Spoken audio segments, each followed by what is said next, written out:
I hadn't meant to hear it.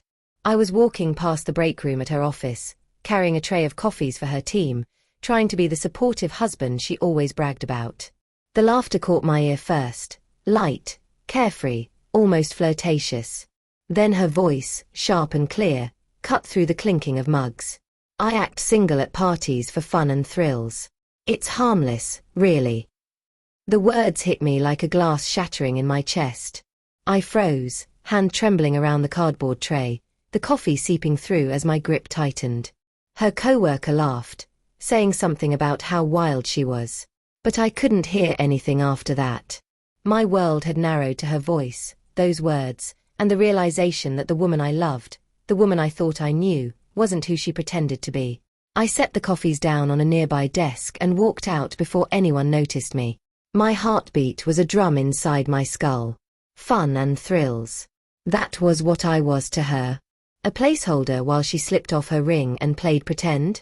That night, when she got home, she kissed me lightly on the cheek. I tried to smell her breath, to see if wine lingered there, but all I could smell was her perfume, sweet and sharp, the same one she wore when we first met. I wanted to confront her right there, to demand answers, but something inside me whispered, wait. Watch. Learn the truth for yourself. And so I did. At the next company event, I offered to drive her. She hesitated, too long, before smiling and saying yes. The ballroom was crowded, glittering with chandeliers and filled with a hum of music and clinking glasses. I watched her the way a predator watches prey. She clung to my arm at first, laughing too brightly, introducing me to co-workers like I was some accessory she needed to display. But as the night went on, she drifted. She always drifted. A hand slipped from mine, a smile tossed over her shoulder as she moved through the crowd. By the time dessert was served, she was across the room, laughing with a group of men, her posture loose, playful, her hand resting too comfortably on one man's arm. She didn't see me watching.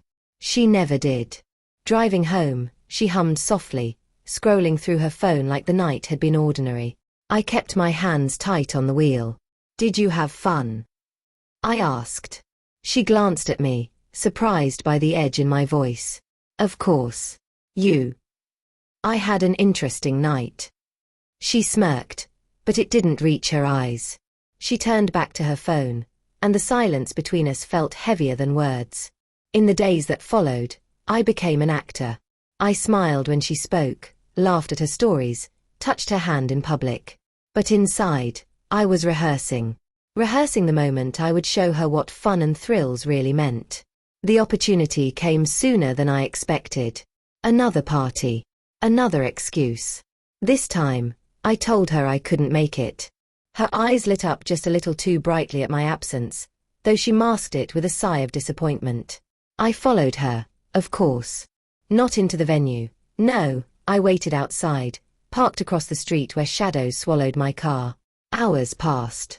Through the windows, I could see her moving, dancing, her body pressed too close to men who weren't me. Her ring was gone. At midnight, she stumbled out, heels in her hand, hair tousled. One of her co-workers escorted her, his hand lingering on her lower back. She laughed when he leaned in, but pulled away just before the kiss landed. She waved him off, climbing into a cab, oblivious to the fact that I was watching. By the time she came home, I was waiting in the kitchen. How was the party? I asked, my voice calm, too calm. She blinked, surprised. I thought you were working late. I finished early. I leaned back in my chair, studying her face. You looked like you were enjoying yourself. Her breath hitched. Just for a moment, but I caught it. What do you mean? I slid her ring across the table. You forgot this. Her face drained of color. Daniel. Save it, I said quietly. I know. I've known for a while. Tears welled in her eyes, but I didn't let them move me. I'd spent weeks drowning in my own tears, in my own questions. Now it was her turn. You said it's harmless, I continued. That it's just for fun. Do you have any idea what it feels like to be the fool in your game? To stand in a room full of people and watch the woman I married pretend I don't exist? I never, she choked on the words. I never meant to hurt you. It was a tension. That's all. I just wanted to feel alive again. But I love you, Daniel. I do. Her voice cracked, raw, desperate.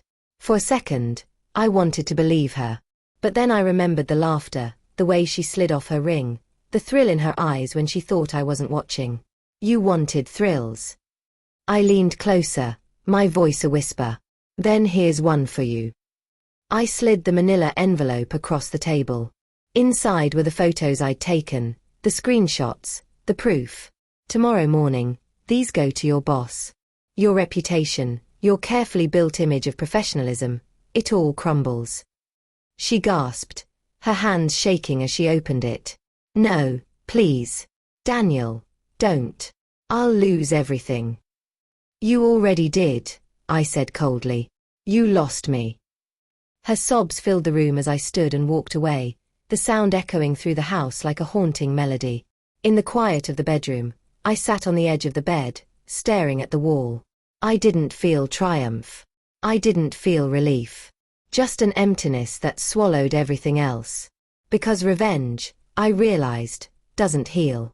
It doesn't fill the hole betrayal leaves behind. It only makes the silence louder. And in that silence, I understood. The woman I loved was gone, replaced by a stranger who chased thrills at the cost of our life together.